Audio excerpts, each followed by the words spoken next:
Hi, welcome to simple things. ഇന്ന് ഉണ്ടാക്കാൻ പോകുന്ന ഒരു മുട്ടക്കറിയാണ്. അപ്പോൾ മുട്ട പുഴുങ്ങി ഓൾറെഡി മഞ്ഞൾപ്പൊടിയിലും കുരുമുളക് പൊടിയിലും മിക്സ് ചെയ്ത് നമുക്ക് ശാലോ ഫ്രൈ ചെയ്ത് വെച്ചിട്ടുണ്ട്. അപ്പോൾ ആ എണ്ണയാണ് നമ്മളിവിടെ യൂസ് ചെയ്യുന്നത്.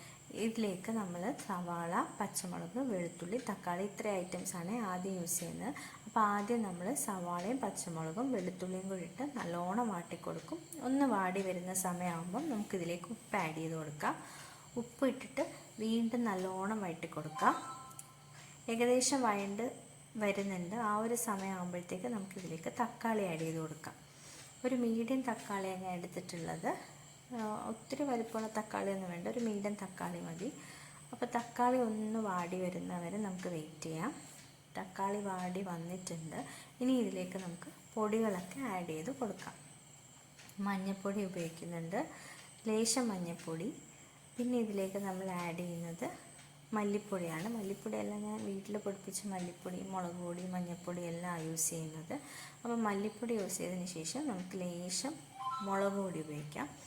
മുളക് പൊടിക്ക് ശേഷം നമ്മൾ പിന്നെ കുറച്ച് ഗരം മസാലയും കൂടെ ആഡ് ചെയ്യുന്നുണ്ട്. ഗരം മസാല ഞാൻ വീട്ടിൽ പൊടിപ്പിച്ചതാണ്.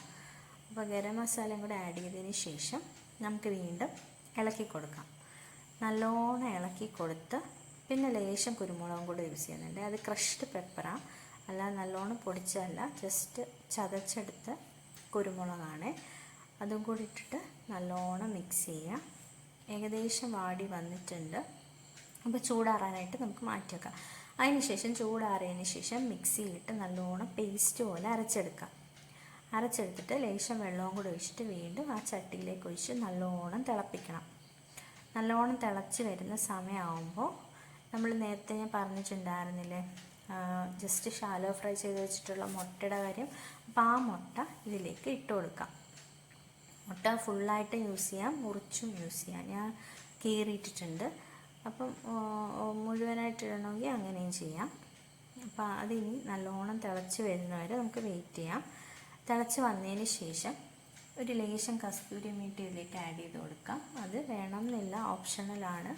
ഇട്ട് കഴിഞ്ഞാൽ ഒരു നോർത്ത് ഇന്ത്യൻ ടേസ്റ്റൊക്കെ വരും. അപ്പോൾ അതുകൊണ്ട് അതും കൂടെ ആഡ് ചെയ്ത് കൊടുത്തിട്ടുണ്ട്.